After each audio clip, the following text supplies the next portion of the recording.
रुआनिका के आदेश देते ही वो दासी सीधे राजकुमार शौर्य के कमरे की तरफ चलेगी। सैनिक पहले तो उसे रोक देते हैं, मगर राजकुमार शौर्य के आदेश के बाद उसे अंदर जाने देते हैं।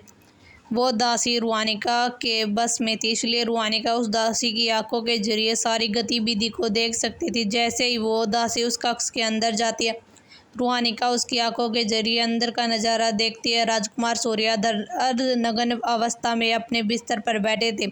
उनके बगल में दो अप्सरा जैसी खूबसूरत लड़कियां उन्हें अपने हाथों से शराब परोस रही थी। उन लड़कियों ने बहुत ही कम कपड़े पहने थे, जिससे उनके कोमल शरीर साफ नजर आ रहे थे। राजकुमार शौर्य उन दासी को देखते हुए बोला, बोलो, क्या कोई सुराग तुम्हारे हाथ लगा? वो दासी थोड़ा घबराते हुए बोली, राजकुमार वो। इसी के साथ अचानक उसने अपने कपड़ों में छुपा खंजर बाहर निकाला और झटके से अपना गला काट लिया। राजकुमार शौर्य को कुछ समझ ही नहीं आया कि अभी यहाँ उसकी आंखों के सामने क्या हो गया। उनके चेहरे पर खून के बूंदें लग गई थी। वो दोनों लड़कियां इस मौत के नज़ारे को देखकर तुरंत चीखते हुए वहाँ से 9-2-11 हो गई। वो 2 पल के लिए राजकुमार शौर्य भी अपना होश खो बैठा, मगर होश में आते ही वो चिल्लाते हुए बोला, सैनिकों सैनिकों।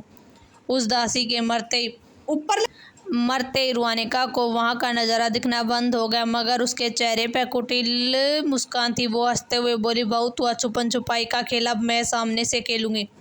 बस कुछ दिन और फिर मुझे ये रुआनिका बनकर रहने की कोई ज़रूरत नहीं है। फिर वो अपने पलंग पर लेटते हुए बोली, रागनी ओ रागनी, मेरे पास इतनी अच्छी खबर है और तुम गायब हो। कोई बात नहीं, लगता है ये खबर अब तुम्हें कल ही नसीब होगी। तो वही मायावी जो रागनी को ढूंढ ले लोमान साम्राज्य से निकल गई थी। उसने एक सफ़ेद और लाल रंग का लिबास पहन रखा था। उसके चेहरे पर हमेशा की तरह कोई घूंघट नहीं था। उसके कपड़े बिल्कुल मामूली थे, मगर उसके चेहरे पर जो तेज था उसे बहुत ही अलग बनाता था। उसके आँखों और होठ रागनी से काफ़ी मिलते जुलते थे। वो इस वक्त एक कबीले में चल रही थी। यहाँ उसका साथी रहता था, मगर कबीले की हालत बहुत ही ख़राब नज़र आ रही थी। जो वो चल रही थी वहाँ एक आदिवासी कबीला था। ये एक बहुत ही पुराना कबीला था, लेकिन यहाँ अब बस नाम मात्र के ही लोग बचे थे। जो भी लोग बचे थे उनकी हालत ख़राब थी। उनके पूरे शरीर पर अजीब तरह के जख्म हो गए थे, किसी भी दवाई से ठीक नहीं हो रहे थे और छूने से संक्रमित हो रहे थे। यहाँ खाने की भी बहुत ही कमी हो चुकी थी। बच्चों के शरीर के नाम पे सिर्फ हड्डियों के ढांचे बचे थे। मायावी एक बूढ़ी दादी जो अपनी कुटिया के आगे बैठी थी, उसके पास जाकर पूछती है, दादी यहाँ ये सब क्या हो रहा है? इस कबीले के सारे लोगों को क्या हुआ है? वो दादी मायावी को देखते हुए बोली, चली जाए यहाँ से, चली जाए, यहाँ महामारी फैली है इस कबीले में। मायावी चौंकते हुए बोली, महामारी? कैसी महामारी? वो बूढ़ी दादी बोलती है, कुछ दिन पहले की बात है, जब सब कुछ ठीक था। हमारे कबीले के लोग बहुत खुश थे, मगर एक औरत को पानी में एक बच्चा तैरता हुआ मिला। वो उस बच्चे को लेकर कबीले में आ गई। उस बच्चे के शरीर पर अजीब तरह के जख्म से जब हमने अपने वैद्य को दिखाया तो उन्हें बीमारी पकड़ में नहीं आई। कुछ दिन बाद वो बच्चा मर गया। हमने उसे अपनी विधि से दफना दिया, मगर उसके बाद वैद्य जी और उस औरत जिसने उस बच्चे को बचाया था, उनके शरीर पर भी वही लक्षण दिखने लगे जो उस बच्चे पर दिखते थे। और देखते ही देखते ये पूरा कबीला लगभग ख़त्म होने को आया है। इसलिए यह कह रही हूँ, चली जा, कहीं तू भी इस महामारी के चपेट में न आ जाए। माया भी का शक्ति स्तर बहुत ऊंचा था, इसलिए वो मामूली लोगों की तरह आसानी से इस महामारी के चपेट में नहीं आ सकती थी। खैर, न जाने क्यों उसे इस फैली महामारी में कुछ ही अलग लग रहा था। तो वही जब युवान कमरे से तोड़ते हुए अंदर आया तो नज़ारा देखकर सबके होश उड़ गए। अंदर बस 2 पुरुष आपस में उलझे हुए थे। वहाँ कोई लड़की नहीं थी। सबने ऐसे अजीब दृश्य से अपनी नज़रें फैली, मगर यामिनी चुप कहाँ रहने वाली थी। वो दौड़ते हुए अंदर जाकर यामिनी का नाम लेकर चिल्लाने लगी, रागनी रागनी छोटी, देखो हम तुम्हें बचाने आ गए, डरो मत, सामने आओ। उसे लग रहा था कि शायद डर के मारे रागनी अंदर ही कहीं छुपी हुई है, मगर इस पल रागनी बस अंदर से बाहर भी आएगी तो उसकी सारी योजना सफल हो जाएगी, भले ही वो इन पुरुषों के साथ कुछ भी न किया हो। लेकिन यह भीड़ में उसका विश्वास कौन करेगा? अगर वो इस कमरे से बाहर निकली तो उसकी प्रतिष्ठा बर्बाद होना तय होगा। वो रागनी का नाम चिल्ला रही थी, मगर उसके कमरे में रागनी तो क्या, रागनी का रुमाल तक नहीं मिला। भीड़ में लोगों को अब लग रहा था कि लोग जो बातें कर रहे थे उनका कोई आधार नहीं था। जिस रागनी की बात हो रही थी वो तो यहाँ है भी नहीं। भीड़ के लोगों को थोड़ा अपराध बोध भी हो रहा था। युवान को यामिनी पे बहुत ही गुस्सा आ रहा था। वो उसकी छोटी बहन की प्रतिष्ठा बर्बाद करने पर तुली हुई थी।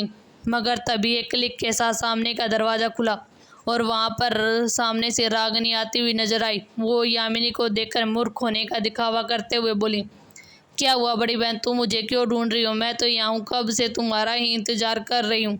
रागिनी की आवाज़ सुनकर सभी लोग उसकी तरफ देखने लगे, मगर रागिनी तो सीधे यामिनी को देखकर बोली, क्या हुआ बड़ी बहन, आप मेरा नाम क्यों ले रही हैं? क्या रियान जो रागिनी के बगल में अदृश्य होकर खड़ा था, वो भी इसकी मासूम अभिव्यक्ति को देख रहा था। रागिनी के पल में ही अपना व्यवहार बदल लेने की कला का तो वो खुद भी कायल हो गया था। रागिनी को बिल्कुल सही सलामत दूसरे कमरे से निकलते हुए देख यामिनी खुद पर नियंत्रण नहीं कर पाई और वो बिना सोचे समझे बोल दी, तुम वहाँ बगल वाले कमरे में क्या कर रही हो? तुम्हें तो इस कमरे में होना चाहिए था। रागिनी अपनी मूर्खतापूर्ण बातें सुनकर मन में सोची, बेवकूफ़ी से फंसाने के लिए तो मुझे अधिक मेहनत करने की भी आवश्यकता नहीं है। ये तो खुद के ही पैरों पर कुल्हाड़ी मार रही है। तुम जितना ज़्यादा गुस्सा करोगी, मेरी दवा का असर तुम पर उतना ही होगा। तो बस इसी तरह करती रहोगे। रागिनी बिल्कुल किसी मासूम की तरह पलक झपकाते हुए बोली, बड़ी बहन, आप ऐसा कैसे कह रही हैं कि मुझे उस कमरे में होना चाहिए? ऐसा क्या उस कमरे में? आपने ऐसा क्यों कहा कि मुझे उस कमरे में होना चाहिए? रागिनी की इस बात से भीड़ में जिन लोगों के पास भी थोड़ी बुद्धि थी, उन्हें समझते में देर नहीं लगी। यामिनी ने जानबूझकर रागिनी के लिए जाल बिछाया था। भीड़ अब यामिनी के बारे में बातें करने लगे। धीरज परिवार की बड़ी बेटी यामिनी, जो 4 कलाओं में पारंगत है, वो अपनी ही छोटी बहन के लिए ऐसी घिनौनी चाल कैसे चल सकती है? भले ही रागिनी मूर्ख और बदसूरत है, लेकिन वो है तो उसकी ही बहन और साथ में तीसरे महामहिम की पत्नी। फिर भी वो उसके साथ ऐसा कैसे कर सकती है? भीड़ की बातें सुन के यामिनी को बहुत गुस्सा आ रहा था। वह गुस्सा अब उसकी चरम सीमा पर पहुंच चुका था, लेकिन वो अपनी मुठ्ठियां बीचने के अलावा कुछ नहीं कर सकती थी। उसका मन तो कर रहा था कि वो यही रागिनी का गला दबा दे, लेकिन वो खुद को काबू करते हुए बोली, छोटी बहन, तुम मुझे गलत समझ रही हो। मैं तो बस तुम्हारी चिंता में परेशान हो गई थी। ये सब कहते हुए रागिनी पर उसे बहुत ही गुस्सा आ रहा था। यामिनी को इस तरह खुद को काबू करते हुए देख रागिनी मन में सोची, बस थोड़ी देर और मुझे ये नाटक जारी रखना है। रागिनी अपनी बात जारी रखते हुए बोली, बड़ी बहन, आपने तो मुझे इंतजार करने के लिए कहा था।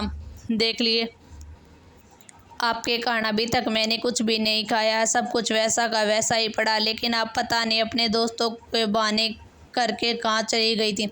अब तो भीड़ में जिन लोगों को शक था, उन्हें भी पक्का यकीन हो गया। यामिनी को समझ भी नहीं आ रहा था कि पहले जो लड़की उसके सामने एक शब्द भी नहीं बोलती थी, वो अब जब भी मुंह खोलती है हमेशा उसे फंसाने वाले ही शब्द क्यों बोलती है। वो रागिनी की तरफ जाते हुए बोली, रागिनी, ये तुम क्या कह रही हो? गुस्से में उसका नियंत्रण खुद पे से छूटता ही जा रहा था। रागिनी तुरंत डर के 2 कदम पीछे हो गई। रागिनी बिल्कुल किसी छोटे बच्चे की तरह डरी हुई लग रही थी। रियान ने जब उसे इस तरह डरते देखा तो एक पल के लिए वो खुद ही भूल गया कि वो नाटक कर रही है, इसलिए वो उसके नज़र बचाने के लिए आने लगा था। मगर उसकी आभा को महसूस करते ही रागिनी ने उसे अपने हाथ के इशारे से कुछ न करने को कहा। जब रियान ने उसका ये इशारा समझा तो उसे याद आ गया कि उसकी ये प्यारी बीवी तो सिर्फ नाटक कर रही है। बाकी लोग भी रागिनी को इस तरह यामिनी से डर के पीछे होते देख तो आपस में खुसर पुसर करने लगे। अरे देखो तो, यामिनी के पास से आते ही उसकी छोटी बहन कैसे डरने लगी। मुझे तो लगता है ये उस पर बहुत ही जुल्म करती होगी अपनी बहन पे। इतनी दूर था ये राजकुमारी यामिनी, देखने में तो इतनी मासूम लगती है, लेकिन इसके कार्य तो किसी डायन से भी ज़्यादा भयानक है। अरे डायन तो 7 घर छोड़कर हमला करती है, इसने तो अपनी ही बहन को निशाना बना लिया। अरे ऐसी बहन होने से अच्छा है तो बहन ही न हो। ऐसी बहन होंगी तो दुश्मनों की क्या ज़रूरत है। खुद के बारे में लोगों की ऐसी राय सुन के यामिनी का चेहरा काला पड़ गया।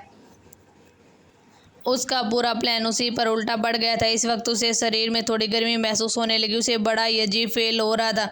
तभी अभी तक इवान जो खड़ा होकर सारा तमाशा देख रहा था, वो रागिनी के पास आकर खड़ा हो गया। उसे प्यार से देखते हुए बोला, रागिनी, अब मैं वापस आ गया हूँ। तुम्हें चिंता करने की कोई ज़रूरत नहीं है। मैं हमेशा तुम्हारा ख्याल रखूँगा और तुम्हारी रक्षा करूँगा।